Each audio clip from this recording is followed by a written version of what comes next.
Yo, there she is. Hello. Hello, Alyssa. How are you? Hi, Jai. How are you? Very good. Thank It's you been a very long much for your time. time today. Of course. What?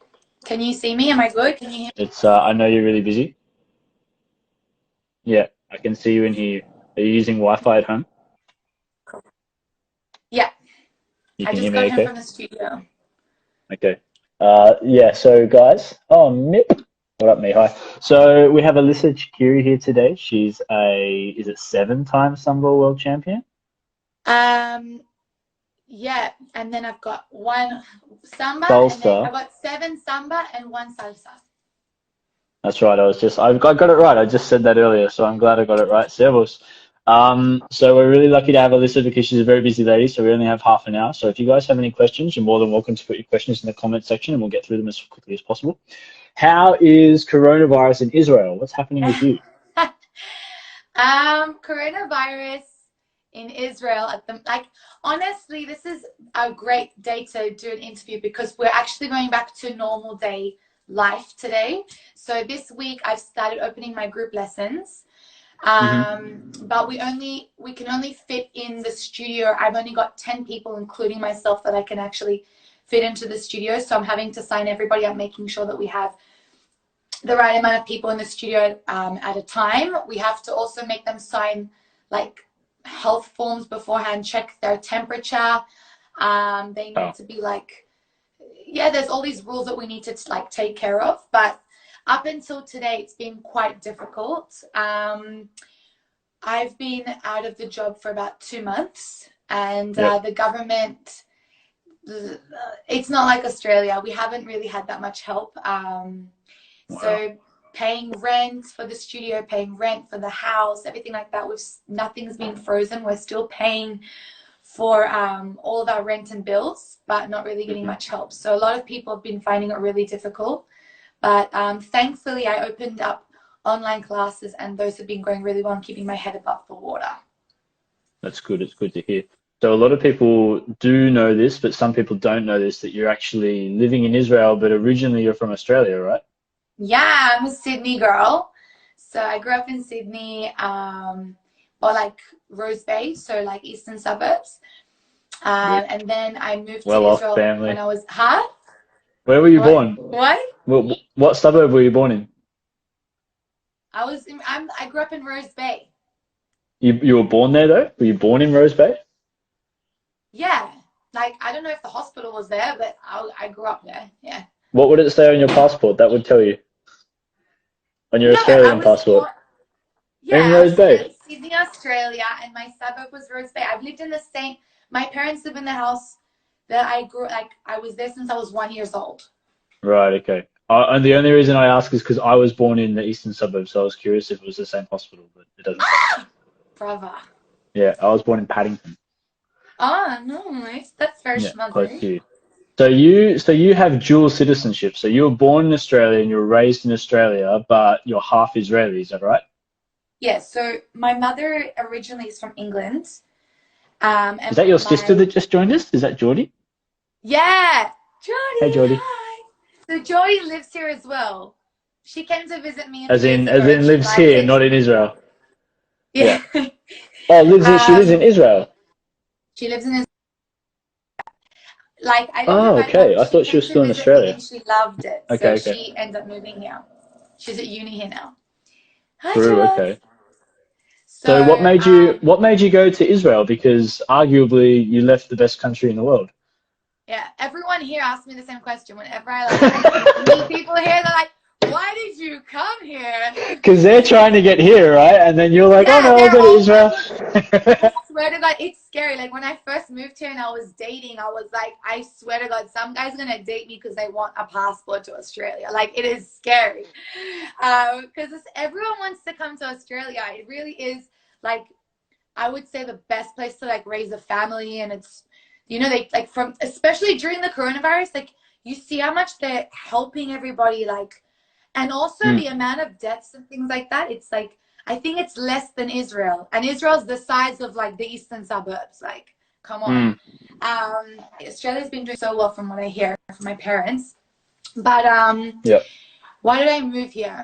Okay, it's hard here. It's not easy compared to Australia, but there's something about Israel that's like, there's a warmth. Like the people here, like there's a warmth. It's very hard and difficult to explain unless you've been here before. But there's like it's one big family, you know? Mm. And I love the food here. You guys, Jai, you're coming. You meant to come and stay with me this year.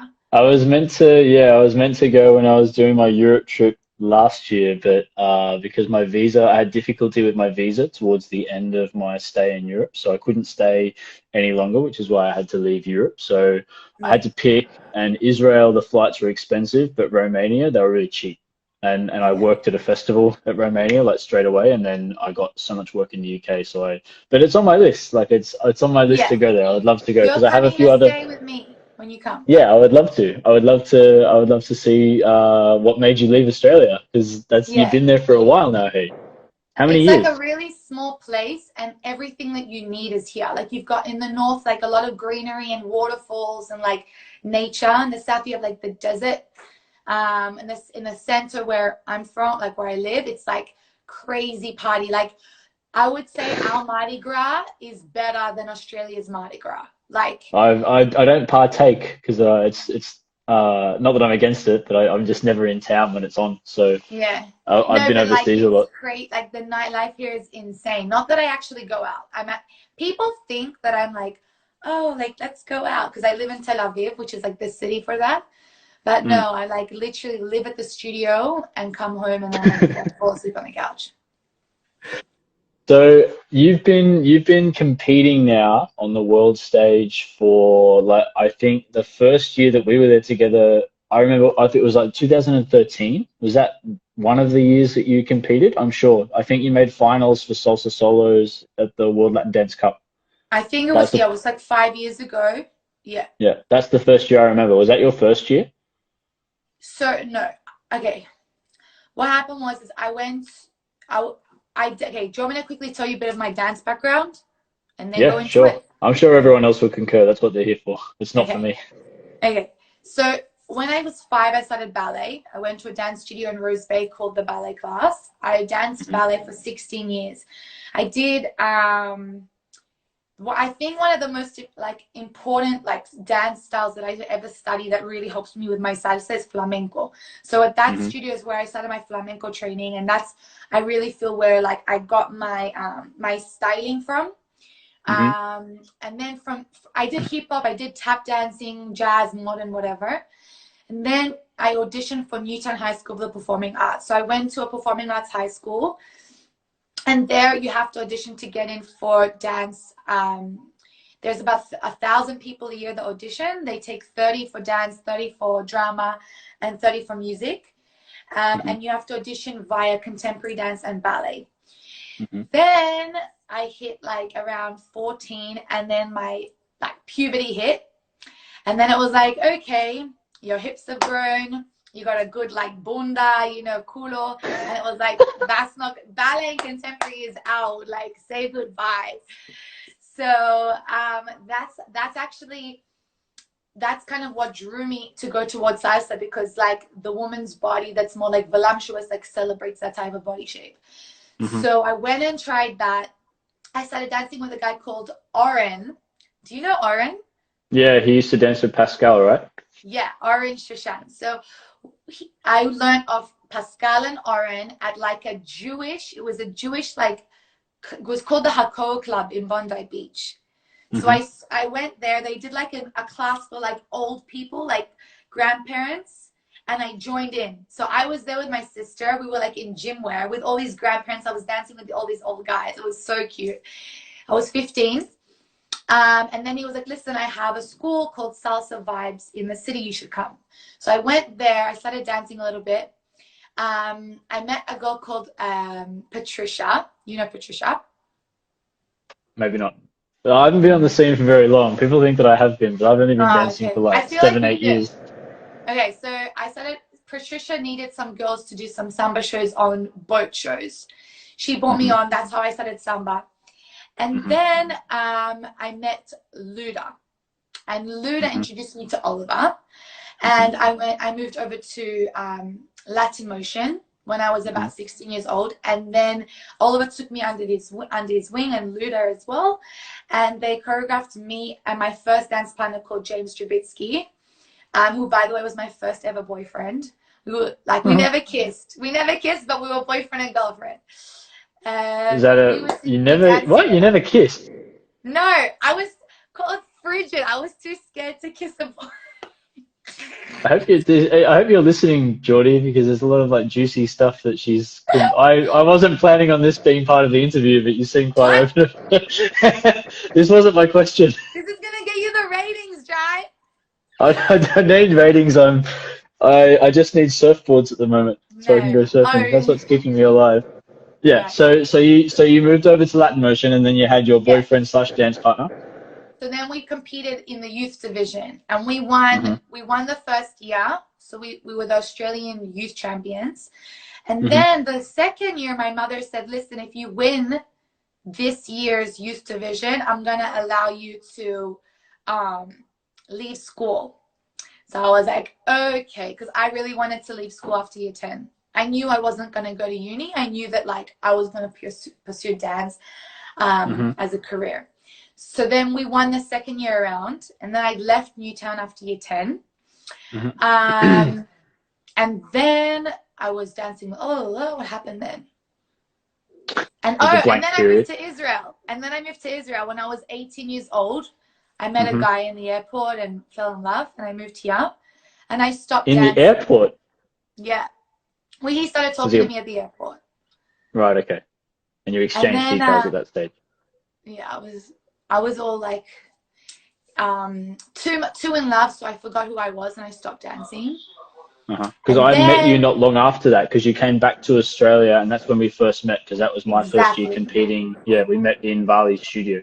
Yeah, so I realized that like it wasn't for me. I realized that I can't live without dance. Like like I was not Alyssa anymore. Like the light was dimmed down. So then I moved back to Australia.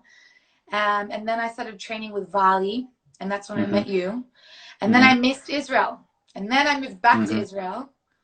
And then I competed in Australia and Israel. I won both nationals here and there. And then I went off and started competing for Israel at the Worlds. And the first year I took 8th place. Yep. And then after that, the year after I took 5th place. And then second, and then first.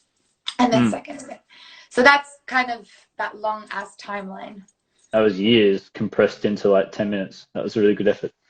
Thanks. So we got a few questions. Like I put a question bar up on my story, and a few people put in questions for you. So one of the questions was, how many hours are you training per day? And is that on your own or with your partner? During normal day. Give me both. Okay, so this is something that I tell my students and myself. Okay, so everyone has their pros and cons, right? So I'm being aware of your pros and cons is super important within my training. So I know that when it comes to money time, like a month or 2 months before comp, that's when my motivation and my fire comes in my belly. And that's when I start to diet, take care of my body, and train like a crazy person, which is really not the right way to do it. So what I've done is actually I contacted somebody and I do like a barter thing. So because I know that unless I have like a stress, and I'm stressed about a competition coming up, I don't generally have that motivation to train myself in the studio. So what I've done now is I'm actually, for the past 2 years, I have somebody in the studio that just literally press play and do it again, and is there for me. So I know that I have to get to the studio, because being a soloist, sometimes when you're lying in bed and you need to get up to go to the studio and practice, sometimes you're like, oh, I could sleep in another hour. No one's waiting for me at the studio. But now that I have that girl there in the studio waiting for me, I have to get my ass up. So we have about 3 sessions a week. So she gives me 1 hour of her time, and I actually teach her for 1 hour in return. So I have that 3 hours, 3 mornings, and I always do it in the morning before I teach, because by the end of the day, after doing private after private, like 8 to 10 hours a day, I'm exhausted and I just don't have the same energy as I do in the morning. Of course. So it's about, so during Corona or during comp time, it's That's 3 hours normal per week? day. That's Yeah. normal life. And then before comp, I do about 5 days a week. Mm-hmm. And as like a Jewish, because of that's my religion, and I live in Israel, we have the Sabbath. So on the Sabbath, it's like the day of rest. So that day I also take as like a mind, body, and soul rest day. So I don't dance. I don't answer messages for work. I don't do anything. I don't think about dance at all. And I think it's really important to rest your body 1 day a week, not because of religion, just because I think it's just healthy. Well-being. I think it's great to take 1 day off, like to clear your mind, to let your body like heal, so that you have that power for the week after. And the Sabbath, is that that's the anti-technology period of time while the sun Yeah. is up, and then when the sun goes down, you can have technology again. Is that right? So Friday night when the sun goes down until Saturday the next day sun goes down. So it's like a 24 hours. 24 hours. Okay, cool. So it's really nice. It's also like a day that I put aside, like especially during competition seasons and things like that. It's the day that, you know, I give time to be with my boyfriend, to be with my family, my friends. You know, I think it's really important to have that type of balance in life, you know? Definitely, because you're not only do you like you have to train for competitions, but you have to keep your body in condition. Are you doing like stretching classes or yoga or personal training or anything like that to keep you in shape? So yeah, I definitely stretch and take care of my body and do like body conditioning with my students. I generally, like when I teach it to my students, I'll do it with them. So I'll make sure, like I'll pick my strongest students. Like let's say I have a full day of privates, I'll think at the beginning of the day who my students are like the strongest, and then I'll like plan to do those exercises with them during the day.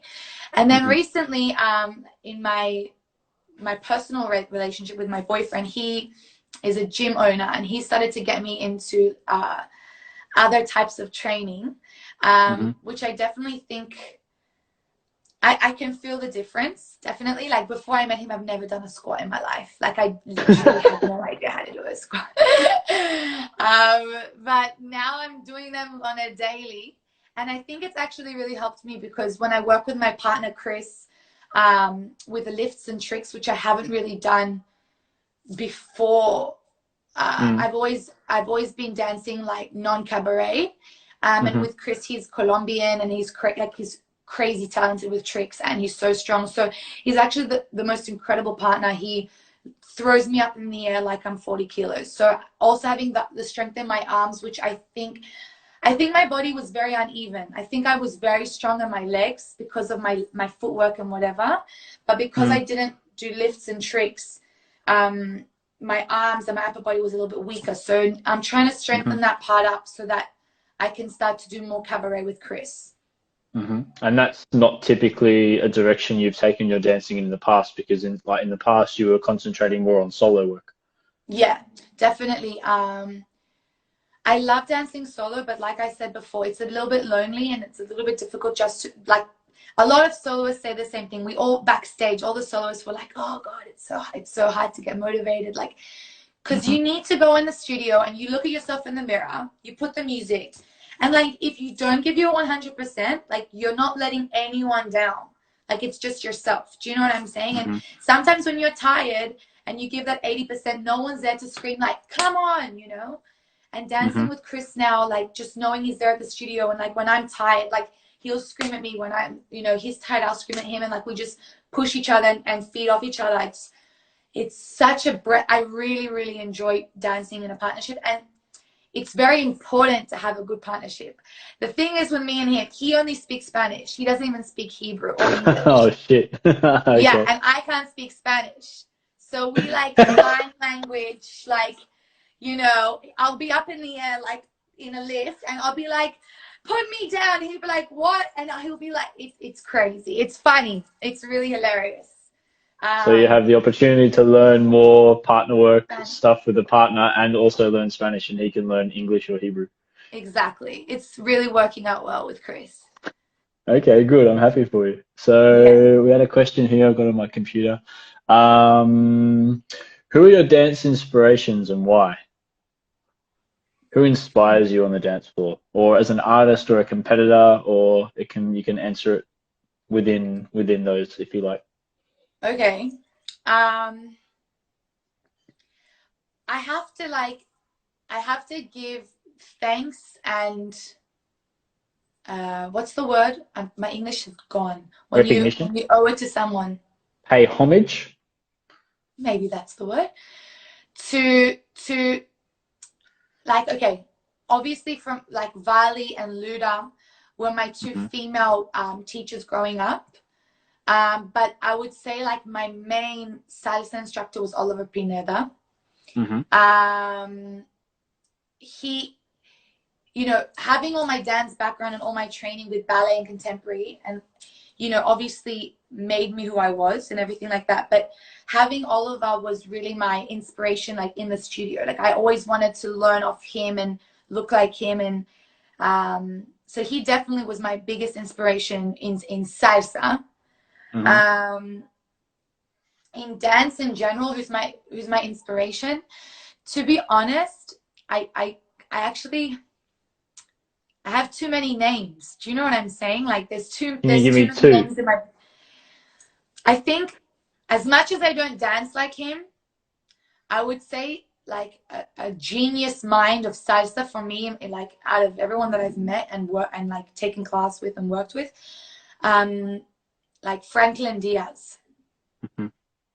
I really believe that he thinks like on a whole different level. Like even just like when you speak to him, like I don't know. He for me is a genius. Like he sees the world differently to like how the regular does, you know. And he also did flamenco for many years.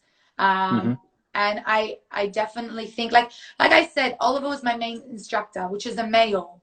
So where did my Hmm. female like styling come from? I definitely think that that flamenco flavor is what gave me that styling of mine. Franklin Diaz, and I'm gonna Franklin and Oliver. Those are my two. Yeah, they're not bad ones to have. I think they both operate in very different worlds of dance. So Yeah. Oliver is very strong in competition, and Franklin's very strong in artistic sort of niches. Yes. And yeah, yeah. If you had to learn from anyone, like they're not bad people to learn from, hey? Yeah. I remember when I was in New York City, well, like a year ago, I We went were there into a together, class. no? Sorry? Not when we were there together. No, one before that. We Yeah. were there together this yeah, so the second time around. But the first time I was there, I remember I walked into his class and I'm thinking like, and I just had finished the world championships. Uh-huh. I was in America for a championships and then I stayed in New York to take some classes. And I Hmm. remember going into the class thinking, okay, like I'm super excited. Like I've seen his work. I'm going to be like, I'm going to go stand at the front of the class and like absorb as much as I can, you know? And I remember being so lost. Like I was so lost. I left and I felt like shit, you know? Yeah. But that's something that Oliver always taught me and I teach my students. Like putting yourself in an uncomfortable situation is where you're going to learn best.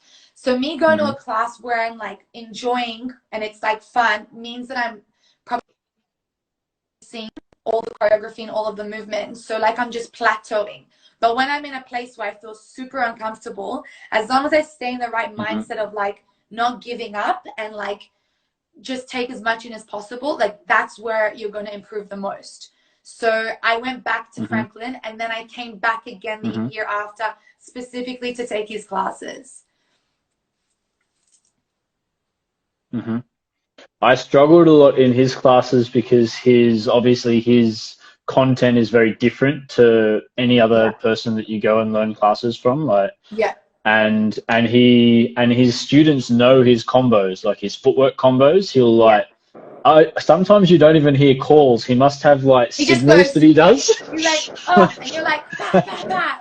And then yeah, 100%. like it was so confusing because he whatever these calls are that he does, like people seem to understand. And then everyone goes into a combo and you're standing there like Not really Yeah, sure what's yeah. going on here, No, that's what but how yeah. I felt, babe. Same. Mm. I was like, this is so embarrassing. And like, I knew that there was there was a couple of people that came up to me and said congratulations because I watched the comp the week before. Oh, So yeah, like, yeah. oh, congratulations, like great news, you know? And I'm like, thank you. And I'm like meant to be coming in like on a high level, you know? And I was lost. I was lost. But the thing is that like, because he has so much content, he thinks so differently. That's what's so beautiful. I feel like in the scene these days, there's like, because of Instagram and because of YouTube and all of that kind of stuff, people like, okay, there's a really cool move, like example, Pablito style, like all of this kind of stuff, like, and then everyone's doing it. And then it's like, okay, so what's the difference between going to that teacher or that teacher? Okay, the way they do it, of course. But once you get the movement and you understand it, like, do you know what I'm saying? Franklin's always doing his thing. Like he's not getting influenced by the world. He's like getting inspired by things, but doing his thing, which I really respect. I think one thing that I observed, and it goes back to people's backgrounds in dance. So your style, as it is, would be very difficult to replicate because you've got influences from dance that not a lot of other dancers have. So you've Yeah. got your flamenco styling, which is something very niche, very unique, whereas it's not as common, it's not as uncommon for so many ballet and jazz and tap girls to come over to salsa. So Yeah. that's like quite a common thing. A lot of girls that have done ballet in the past come over to salsa, but then Yeah. no one has flamenco. Whereas whatever Franklin's dance background and history is, has led him to this particular path that he's been on for however long. The same as Eddie Torres Jr., Fernando, Pablito, Adolfo, Oliver. Yeah. All of their dance backgrounds have given them some sort of pathway to dancing how they are now. So Yeah. it's hard. Like I struggle with a lot of stuff because I don't have a dance background. Like I was surfing and playing soccer before I started dancing. So Yeah. like Chubbo would say to me, "Oh man, your lines are." I was like, "What are you Who? talking about?" Like Chaba?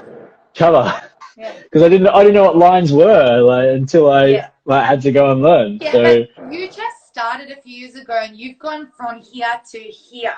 Like, you, out of the people that I know that have like just started to dance, you've become like a pro, like, and it's insane what you've done. But, I, well, I like, you don't know, like hey, I compliments. I take get my hat nervous off to about it. you. Thank you. You're like, thanks. No, I But, don't like compliments. It makes me uncomfortable. This is okay, so my interview. I Stop won't it. give any more. But no, you're definitely right, and that's the thing. Like with my students, I've put on in 2 weeks' time. I've got a class going on. It's called Ballet Technique for Salsa Dancers, and I really think like okay, as a competitive dancer, I always know how you have to play the game, yeah. You can't be just a salsera. You have to. There's a criteria that the judges have to tick. You have to tick the box of technique, musicality, performance quality, presentation, and then also authenticity and all of that kind of stuff. So at the end of the day, you need to be a great dancer in the niche of salsa. Like I believe, you know, I really believe that when you dance salsa, you can't just be like, yeah, I'm just gonna learn how to do 1, 2, 3, 5, 6, 7. You know, like I know that you went to Fernando Sosa's academy. Like Artia told me that you guys had to do ballet class there. I definitely believe that ballet or ballroom dancing, like those kind of styles, are definitely an incredible foundation and base for any style of dance that you decide to take on. I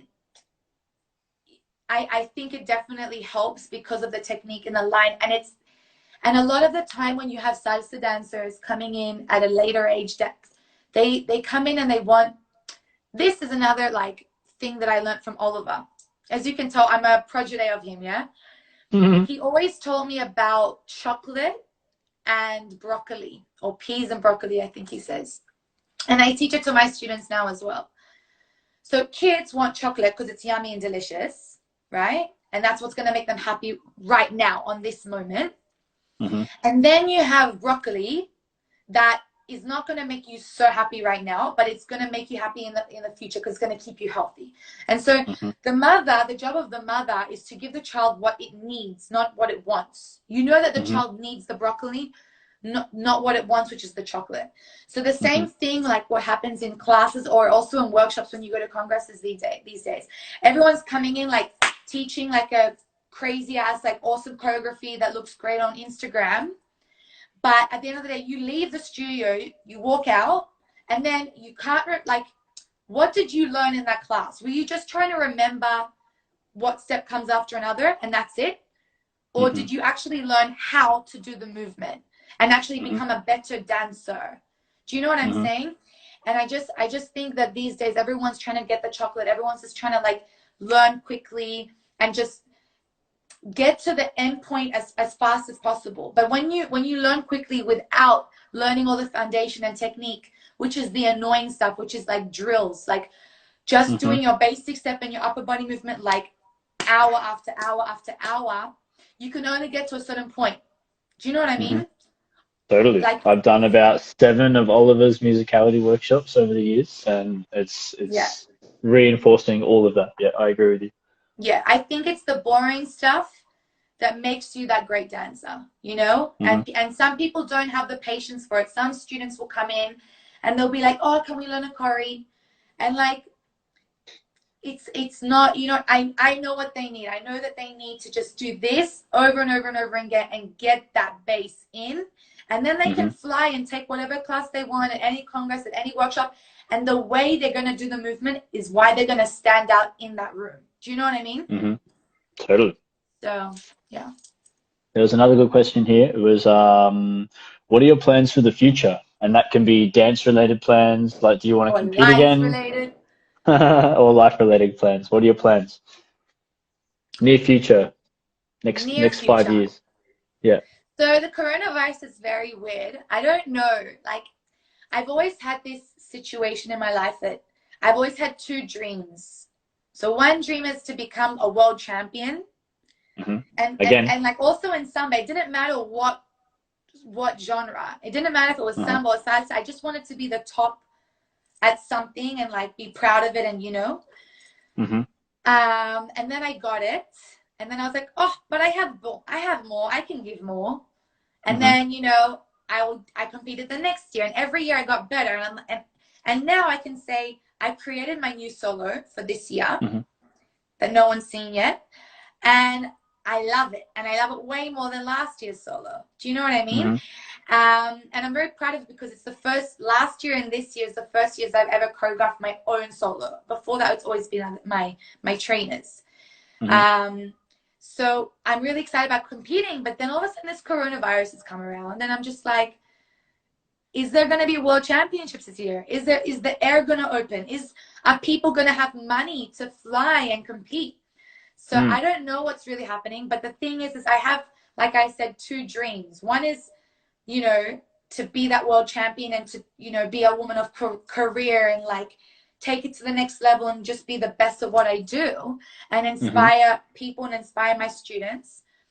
But the other thing is also like, I want to be a mother one day, please God. I want to have a family. I want to do all of that kind of stuff. And as a woman, like, you can't be getting pregnant and then like, oh, I'm just going to pop on my costume and get back onto the stage. And some people do it, and that's incredible. And I really take my hat off to those people like Karina Rafael and girls like that. But, you know, that's, they get to travel together with the baby. I don't know how I'm going to be, but I hope that, I don't think I'm going to be able to like have children at home and fly overseas and teach at congresses and compete. Do you know what I'm saying? So I don't really know what's going to happen. I haven't got a plan. I can't really plan. So would you be inclined to have the baby in Israel or Australia? Israel. Yeah. So then a question: would your kids get an Australian passport if they were born in Israel? Because their mum is half Australian. I'm Aussie. Okay, so that's the, you know, that's the golden ticket basically, as long as they get the Australian passport. They get the golden ticket. Don't worry. No, you've already got one.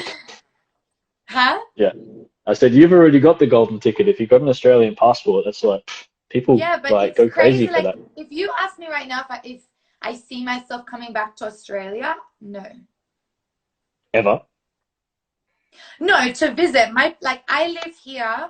I lived Mm. here by myself, and then my sister moved here. But my Hmm. parents, that I have a very, very good relationship with, who are both still together and have a home there, and they still live there. All my aunties, Mm. uncles, my cousins, everyone is in Australia and Sydney, like 10 minutes drive from each other. Hmm. I come back, I see them at least once or twice a year, Hmm. but and come and visit. And I still have my students. Whenever I come back, I have all my students, like, I'm up to here with classes, and I Hmm. love it because they get really excited because I'm there for like a short period of time. So we quickly like throw in as many hours as possible. Hmm.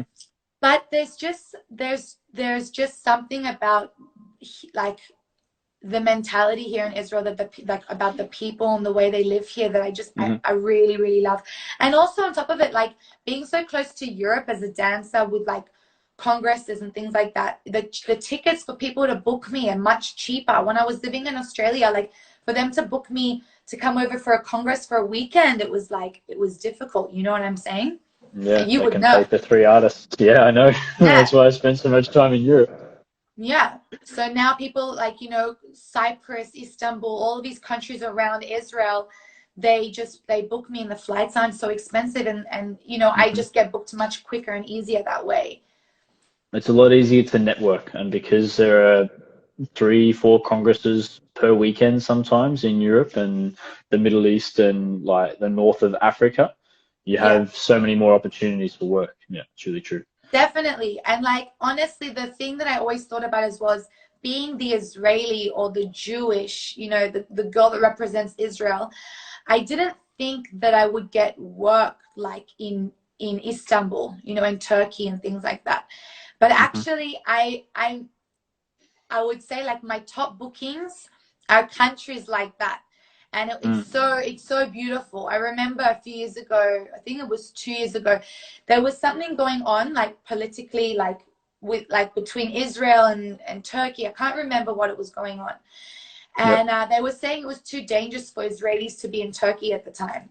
And I Hmm. still flew. It was the Istanbul International Dance Congress. And I was, Mm. to be honest, I was a little bit nervous. And I Yeah, you came didn't in. wear the Israeli flag on your shoulders when you walked in the airport. No, but I was, my photo was up on the board, and it was like, from Israel. Like, everyone knew I was Yeah. from Israel. When I came out on the stage, please welcome Alyssa Chriqui from Israel. Hmm. And being Jewish, like, also being in Sydney, I had a lot of anti-Semitism going into Newtown. I was in Hurstville once, and I had a bunch of girls running after me, wanting to bash me up because I was Jewish, whatever. Like, I've had to Mm. deal with, that kind of stuff going on. And I was a bit worried. I flew there, and honestly, it was my room was packed. Like, I had Fernando Sosa coming in after me, and we had the same amount of people in the room. And I remember at the end of the class, I said, like, I said to everybody, like, thank you for being here, and, like, forgetting what's going on in the world and the politics, because we're all here for the love of dance. We all have the same love, and we don't care about all this stuff. And thank you. Mm. And, like, it really warms my heart. And, like, look, I have goosebumps just saying that right now. So then I came out that night, and I did a show, and they were like, Alyssa from Israel. I was one of the last acts, and the crowd went crazy, and I just realized, like, it's so beautiful, like in that way, dance really cuts out It all of doesn't the discriminate. bullshit, because everyone just is there to be there for the love of dance. Hmm. Yeah, it's one thing that, not to the exclusion of all else, but there is definitely a huge feeling or a huge like it's almost universal that like dance doesn't really discriminate in this way. It's like it's It's almost interesting when amazing. yeah, you go to Like, congresses, hey, where are you from? Yeah, color it of doesn't skin, matter. the way, like, who you're, what is it called? Your sex, but also your, what's it called? I Who don't know. you're, like, you're Keep female or swinging though, you male. might hit. No, What? you're Gender female or male, and who you're attracted to, being gay or straight, preference, your where you're sexual from in the preference. world. It's all, like, dance, honestly, is the most accepting industry I think there is in this world. Mm. Look, someone Yeah, just wrote, dancing makes us come together. Yeah. Oh, sorry. I've been neglecting all of the people listening. If anyone has a question, Jai, if you just how keep, rude of you. I mentioned it twice, but some people come in and come out. If you guys have a question for Alyssa before we wrap things up, because I know she's busy today, and she's got stuff to do. If you guys have a question for her, you're more than welcome to put them in the comment section, and we'll get through them as quick as we can. Yeah, I actually have I have people, like, you don't understand. We were just talking about, someone just wrote something about it. Like, there's a page that's a salsa page in Syria, and Israel and Yeah. Syria, like, and they Mm. post my videos like every week. And the girl that's like the head of the community there, when we were Mm. in Istanbul, because she wouldn't be able to come here and I can't go there, Right. she takes privates with me. Like, we meet up in Turkey so I can teach her. Hmm. Like, it's really a beautiful thing, you know. And I think it's Mm. also it's a great place to meet people. Like, these days, you know, going on dates with like Tinder and OkCupid and whatever other dating apps. Like, some of these beginner classes at a later age, like, it's nice as well, because you can meet somebody and not just I'm not saying the apps are bad. I'm just saying it's another way to meet somebody, and it's I just think only good things come from it. In most cases, yeah. There are a lot of Yeah. other powerful women in the industry as well that are huge advocates of stuff like this. And you met her, I think last year. You were with Ezgi Who? in Sorry, Ezgi, who? Ezgi Zaman, Esky, yeah. So she's Ezgi from and Turkey. We're Bersi. great friends. Yeah, yeah, she's lovely. I interviewed her 2 weeks ago. She's gorgeous. She's Yeah, special she's really soul. good. And she's There's a obviously question super here. talented. Yeah, very talented. There's a question. What What do do you you recommend for recommend for someone someone? without ballet Oh, background? you're now. I think you messaged me about online privates. I can recognize her photo. Um, Can what do I I have 10% recommend of for the someone? commission? So, yes, I'm kidding. I'll I'm kidding. send it I'm kidding. over. I've still got an 20%. Australian bank account. um, what do I suggest? I suggest you go take a ballet class. That's honestly For someone what with a you should ballet do. background, what should you do? Oh, without a ballet background, right? Oh, sorry. Yeah, you're right. So if you haven't done ballet and you want to get better at your dancing, I definitely think, and I tell all my students, also in samba, in every style, bachata, I tell all my students to take 1 hour at least a ballet class. But the thing is a lot of the time, if you go to an open ballet class, like let's say you go to Sydney Dance Company, or here you might go to Pure or something like that. A lot of the time when you do an open class, it's ballet, they're going to teach you the exercise of the ballet. Plie, grand plie, and then port de bras and back, blah, blah, blah. But they don't actually, a lot of the teachers go into detail as to how to do the movement. Like, what should you feel? Like, your knee should be back, your bum should be in, do you know what I'm saying? Like, you should be Hmm. feeling your shoulder coming down with your lats, and then your elbow should be coming up, and then your hand facing forward. So you have like a Chinese burn going down your arm. Things like that. Like, all of those techniques, a Hmm. lot of the time when you go to an open class, they're just going to try and explain the exercise and then put on the music. So if Hmm. you're looking into actually learning how to do the movement and get the most out of it, it's to go to a ballet class with a teacher that goes more into depth, or Hmm. go and take a couple of private lessons with a ballet teacher and learn all of the techniques of how to do a port de bras, a plie, things like that, and then go take the group lessons and start working on the things that they taught you. Hmm. There was one question there from Styling Smiths. I hope I said that right. It sounds like an English name. And she was asking, I'm trying to see the picture. It looks like a woman and a baby. So I hope it's a woman. Okay. Forgive me if it's not. Her question was, did your parents invest a lot of money into you as a child when you were learning dance? So, yeah, dance costs money. Ballet training, the school that I went to. My high school, thanks God, it was actually a public school. You have to audition to get in, but the training and the school there was all free. And then when I was training with Oliver and Luda, I was paying for private lessons. My parents were Hmm. paying for them. Yep. But my mom would be there, and his mom was there, and they would watch our class, and we'd have to stay and practice afterwards together about what we learned in the class. Our moms were very like, took care of that. And Hmm. the thing is like, you have to invest. Like right now, for example, like, no, not right now because it's Corona, but take me back a year ago.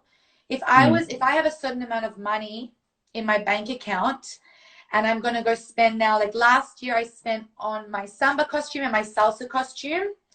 I spent over 5,000 Australian dollars on my two costumes put together. Yeah. The feathers on their own without like actually making the back piece is $1,000. Then you have to make the back piece. Then you have the two costumes, and then you have the Swarovski crystals, you know, all of that kind of stuff. Then your shoes, all of that kind of thing. It costs a lot of money, but that's the thing for me, because I'm not a mother, because I don't have all of that going on right now. I'm investing in myself because I know one day when I do become a mother and I want to take the next dream, like my investment's going to go somewhere else. So right now it's me time. It's me taking care of myself and my career. And the more that I put in and invest into myself right now, then the higher my rates, the more work I'm going to get afterwards. So I kind of going to get that money back. But I do believe like you live once. That's something like the Israeli mentality has here. You live once, you know, you need to eat each day like it's your last. And you know, I'm only going to be 27 for a few more months, and I'm never going to be 27 again.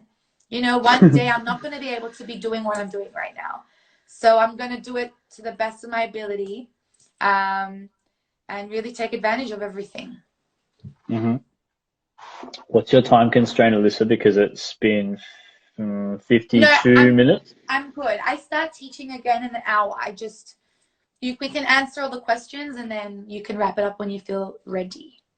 It's nearly 9 p.m. here, so I've got about 3 hours till I sleep normally, so it's okay.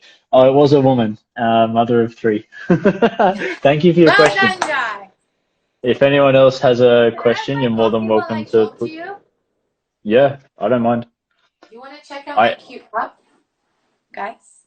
It's Chip. Oh, it looks. Oh, I was gonna say that it looks like the Disney character. And it has a chip.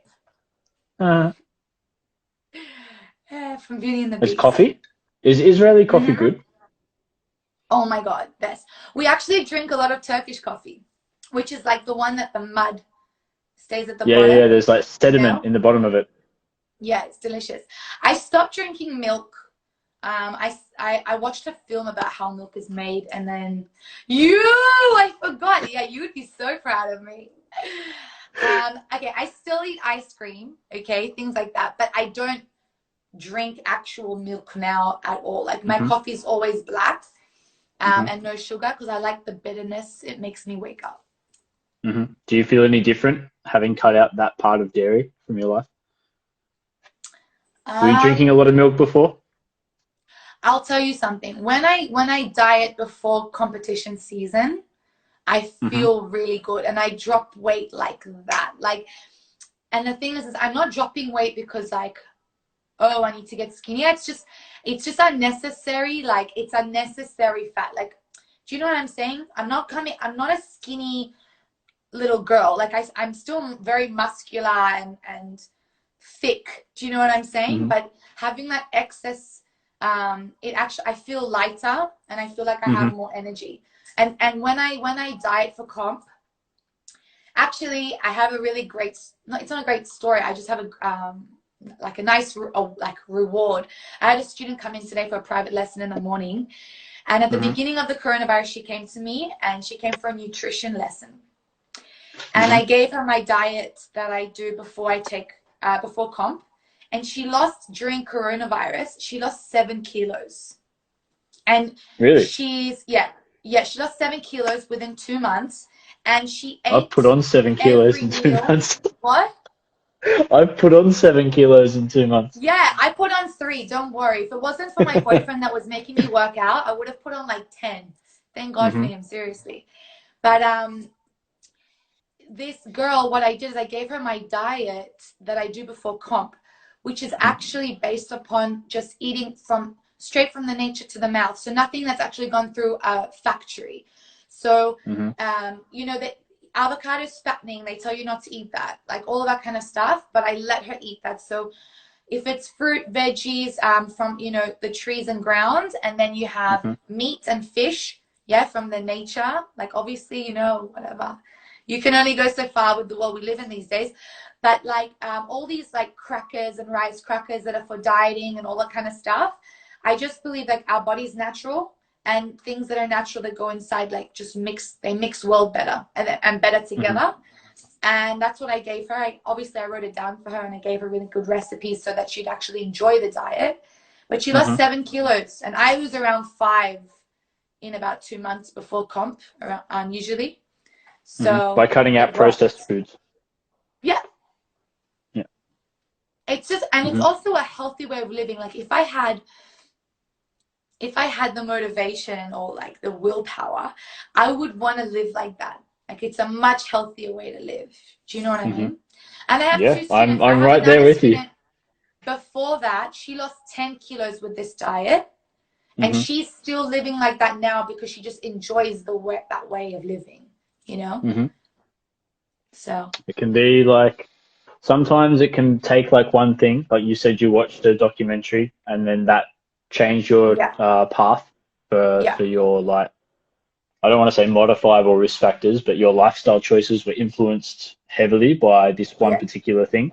And that can be really similar for a lot of people. Like you might be on a particular path and then someone says something to you and then that changes your perception of something completely and then you'll go in another direction. So, 100%. so We are it's, our experiences, I believe. mhm. So You know, it's the tricky thing now is navigating who you listen to and who you don't listen to, and yeah. figuring out what is going to serve you as a person on your journey and what's not going to serve you as a person. So For taking everything anyone with a that's grain of salt. for anyone that's listening to this right now, what you're saying, this is a great thing also in regards to competition. If you're a competitive dancer, like I had this problem that I wanted to please everybody on the judging panel, right? So you have like somebody that really likes musicality, someone that loves like, you know, creativity, you know, being different. Then you have some judges that really like the technique. And then what I used to do is I used to compete. I used to put my choreography down, and then I'd go and ask everyone for feedback. And I would have 10 versions of the same choreography. And I would lose it. I would get so upset and emotional because I didn't know what to do, because I can't do 4 movements on that same count. Do you know what I mean? So you can't please everyone, and you need to decide what you want to take. Do you know what I mean? You can get a lot of experience, a lot of information, a lot of things you're going to see in life, but you need to then be the one to decide as to what you're going to take. Is Israel a particularly, like, do they take competitions quite seriously? Because you know from your experience, Australia is very heavily competition orientated. At one stage, we had 3 competitions happening in the same year. Is Israel the same? We have 2 minutes to go, by the way, so we can answer this question, and then Done. Instagram will cut us out, but we can come back if you want to, Okay, if you need more time to answer. I'll try answer it. So here in Israel, there's one competition called the ILDC, which is the Israeli Latin Dance Cup, which is the qualifiers for the World Latin Dance Cup. That's run by a guy called Avi Nino, and that competition's on like a really nice professional stage, auditorium, like a beautiful place. So there are a few competitions going on here and there around the country, but you know, in each category there could be 3 people, and it's not, you know, it's not the same. So for me, I bring my students perform. I always make them perform at certain like salsa clubs before to practice, and then they go and compete at the ILDC. Sorry, I like to keep it on like one comp in Israel, because how many Israeli champions are there going to be? Like, you know what I mean? There needs to be just one, you know, there needs to be the champion of the year. So I'm kind of just, I like to keep it like that. And so how many national competitions are there in Israel? Like last year, there was probably 4, but the main one that everyone goes to is this one, which is once. And what's the population of Israel? Babe, כמה אנשים גרים בארץ? Almost 10 million. 10 million. 10 million. Almost. Okay, so just under half of Australia. All right. So there's 9 million in Israel. 9 million. Okay. Hey, Fatty. He's a really good DJ. He does free live sessions on Instagram and Facebook, and he doesn't wear pants Awesome. Tune because you can in. only see like the top half. So hi guys. Just to recap, I'm here with Alyssa. She's originally from Australia, but she currently lives in Tiff. She currently lives in Israel.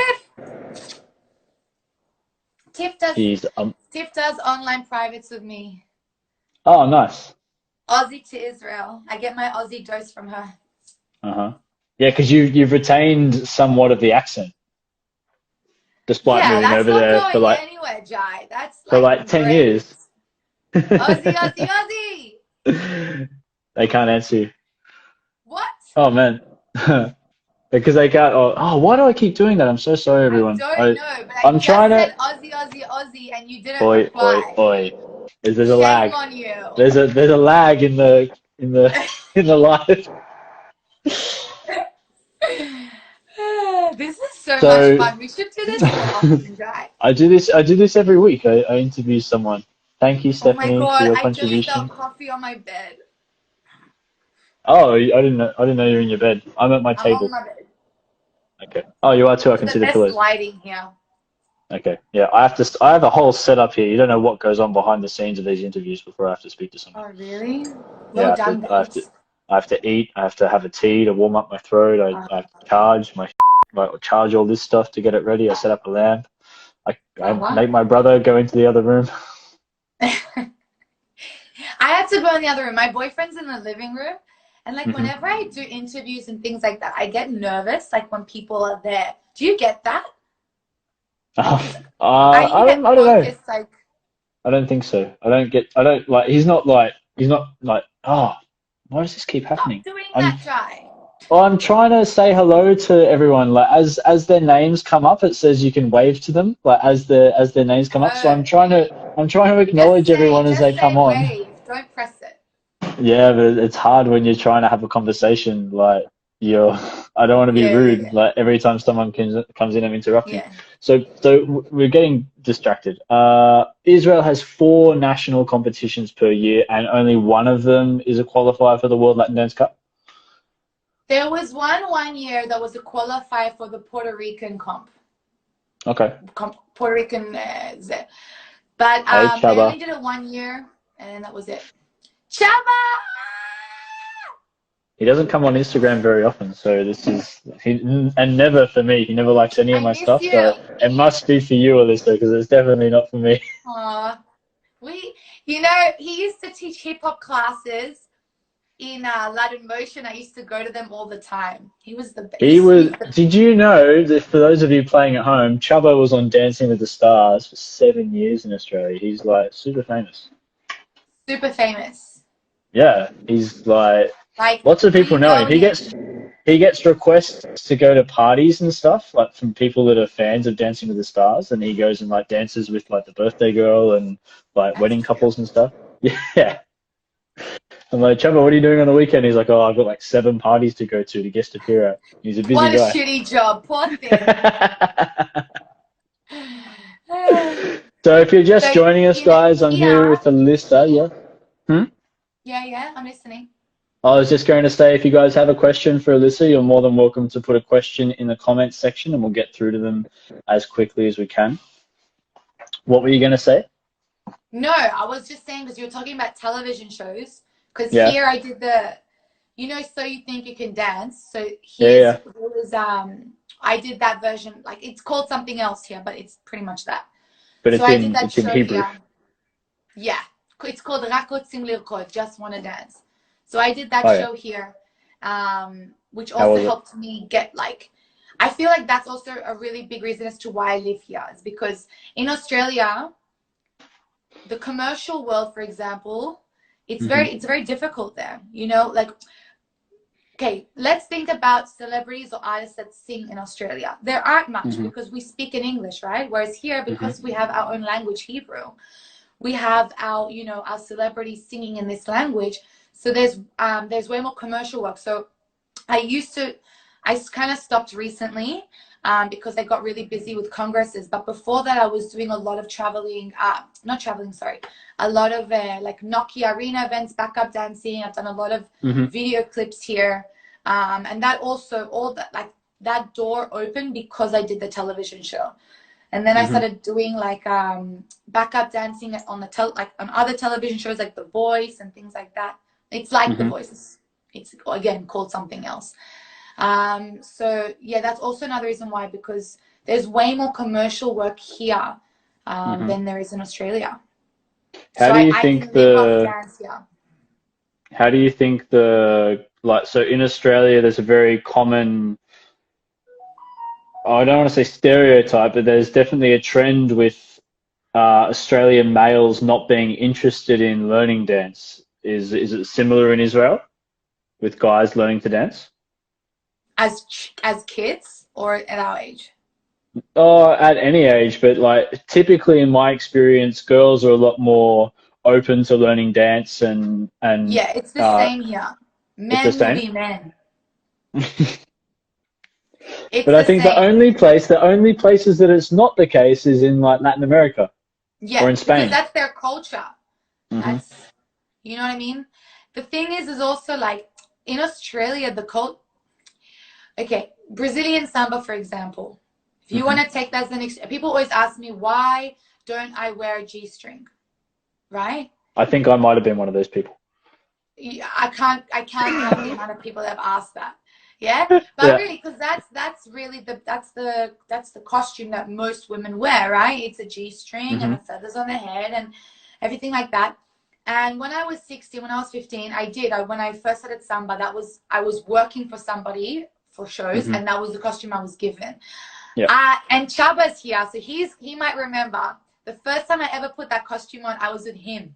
I had to do a photo shoot as a promo for the show. And we had a photo shoot together, and I was 15, I think, and I was walking with my back towards the wall, so I was feeling so uncomfortable. And Chaba came up to me, and he was like, see, it's crazy, I remember this.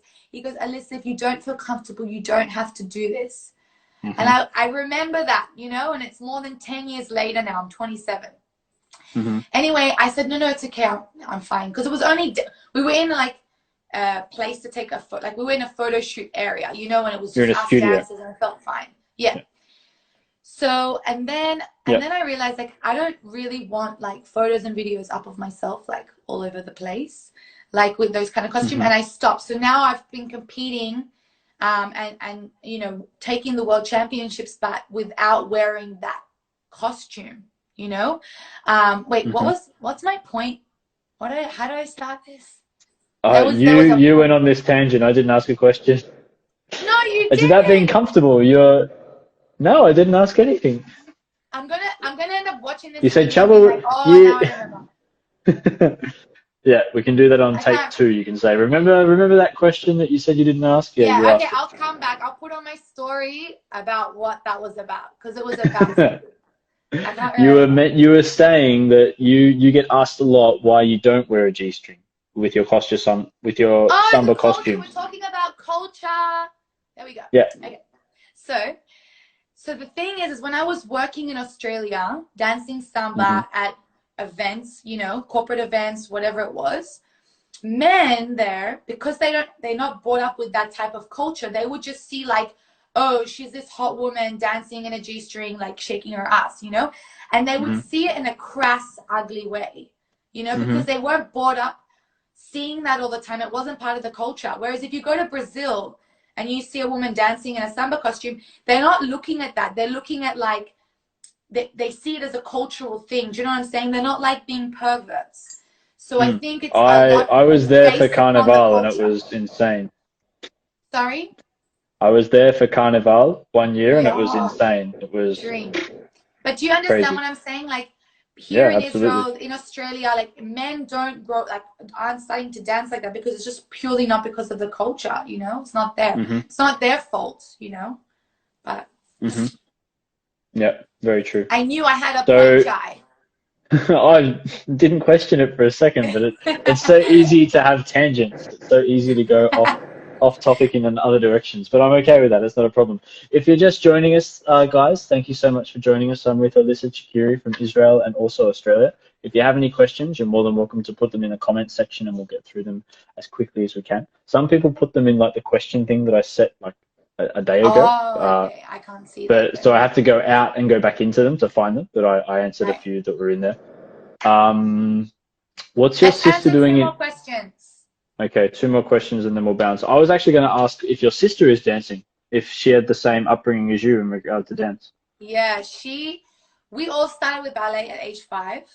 Mm-hmm. And she went off to ballroom dancing. She went to the same teacher that Oliver and Luda went to. Her name's Right. Marta. Okay. This amazing Russian woman. And she was amazing at ballroom dancing. She's kind of stopped now. She's like at university and like she has a boyfriend and she knows she's not going to do that as her career. So she's kind of stopped. But like the other day, when we were allowed to start like seeing people in the coronavirus, I started teaching my boyfriend how to salsa, and I did like a couples, like, you know, a double date. So her and her boyfriend and me and my boyfriend, I did like a little class for us four, and it was really cute. So she's dancing, she loves it.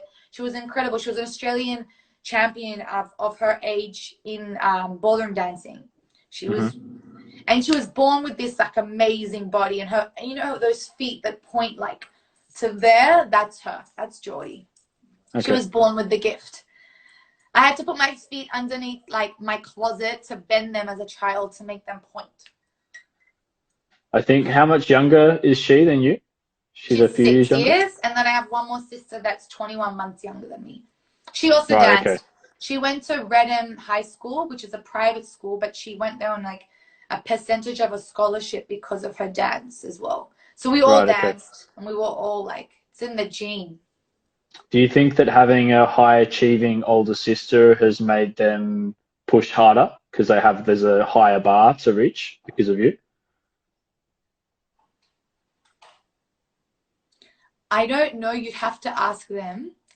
Okay. If you're still watching, are you available next week for an interview? No, I just with Geordie, me and my sisters are very different personalities. Geordie was the type of girl that had a lot of friends, and like on the weekends, like she'd always be with a big group of friends and like very loved by people, and you know, things like that. So that she went off and like she really enjoyed her social life. Whereas on the weekends, I was a workaholic. So since age 14 and 9 months, I was working in a clothing store on the weekends. I was doing samba shows at night, and I was teaching dance during the like at nighttime while going to school at the same time. So I've always been a workaholic. So I didn't really have that social life. My social life was the girls that I used to perform with. Like my best friends, I just spoke to Sky. We met because we were performing together. Do you know what I mean? Like we're just very different, and our goals were different in life, you know? But I think it mostly came from my mom. My mom was, you know, she gave us that power, and she was very supportive of our dancing. And took us to dance classes every day and things like that. So I think it came from anyone. If it's anyone, from my mom. I owe a lot of it to my mom. Does she use Instagram? We should send this to her. Yeah, she's here. I think she's here. I saw in the beginning she sent us a heart, and yeah, she's here. To me, I don't know. Hi, I haven't even met her yet. Happy Mother's Day. Oh yeah, shit! It's Mother's Day. If you've forgotten to write to your mum, do it now. Log out. I did it, and I got No, obviously you did. But for other people that might be watching this, if you haven't said hi to your mother yet, definitely say hi to your mother. Oh, hello, Melody. Congratulations on a successful bunch of daughters. Jai, you're so good. I feel like I want to ask about you, but can we like... No, this is my interview. I'm going to call you, and we're going to have a chat, because I want to know how you are. I feel like you know everything now. Of course. We have time for one more question. Melody, you're welcome to chime in. We have time for one more question, and then Alyssa needs to go. But so I want to wave 2:15 in the afternoon. Yeah. It's 9:15 in Australia. p.m. And we're still like, you still go to the beach every day, still surfing, like, because the water's really warm. That's amazing. Nearly winter, still surfing. But I'm on the Gold Coast, so like it's warm all year round. Yeah. I love Can you surf in Tel Aviv? Like if you go a little bit west, there's waves, right? Mommy, wait. Come on, you Have need you to know that. surfed You in need to. Israel? אפשר to surf in Israel? בארץ? יש גלים for surfing? Not only like in Australia. He said not like in Australia. Obviously not like in Australia. Yeah, that's good to know that there are some sort of ways. I can teach you to surf. You can give me flamenco lessons, Yeah, we'll and do I'll that. trade you for salsa. I'll trade you for surfing. And then I'm gonna take you to really amazing places. We have one of the wonders of the world. It's called the Dead Sea. Have you heard of it? I have heard of the Dead Sea. I'm going to take you there. One of the most incredible places. You go in the water and you float because there's too much salt. Because of the salt. Yeah. Yeah, you float. Yeah, You literally can't drown, and like you walk out and like all the salt dries on your body, so you have like white all over you, and it is incredible. Like people that have like serious skin diseases and problems, they come specifically to Israel to go into this water. It's incredible. Super mineral rich. Good for you. Exactly. Do you dehydrate though? Do you turn into like dehydrated meat? Yeah, you have to drink lots of water. Like if you get it, you see all these tourists, they're like, oh my God, I'm in the Dead Sea. They come in and they splash and it gets in their eye and that's it. Like you want to die. Blind for life. Yeah, exactly. You have to walk in really slowly. Where's my mum? Hey, mum. And there's mud. Hi, Jay's mum. Kimmy. So there's mud at the Dead Sea. So is it like a sand bottom sea or a like dirt or rock bottom sea? It's mud. So you put it all over your body as well, and also like chunks of salt. Right. Yeah. And from my understanding, the Dead Sea is like a lake. It's really flat, right? It's a lake, and it's the lowest point in the world. It's the lowest, like depth, like deep, like lowest point in the world. So actually being there and it's very, very hot, but the UV rays are very, very small. So it's the best place to tan. All right. 1 second. I'm sold. I'm sold. What's the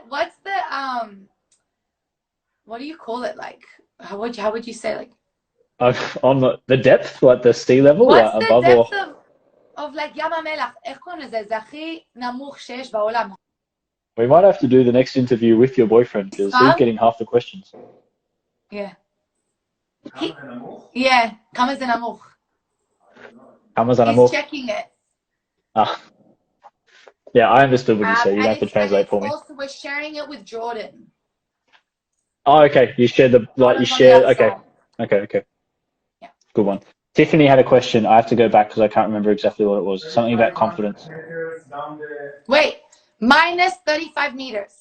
3,500 meters. 3,500 meters. Sorry. That's a big difference. Yeah. That's a big difference. I was repeating what I was hearing. Yeah. Thanks, the best. That's a fun fact for anyone that hasn't been to Israel. They have one of the there's 7 wonders of the world. King Kong doesn't count.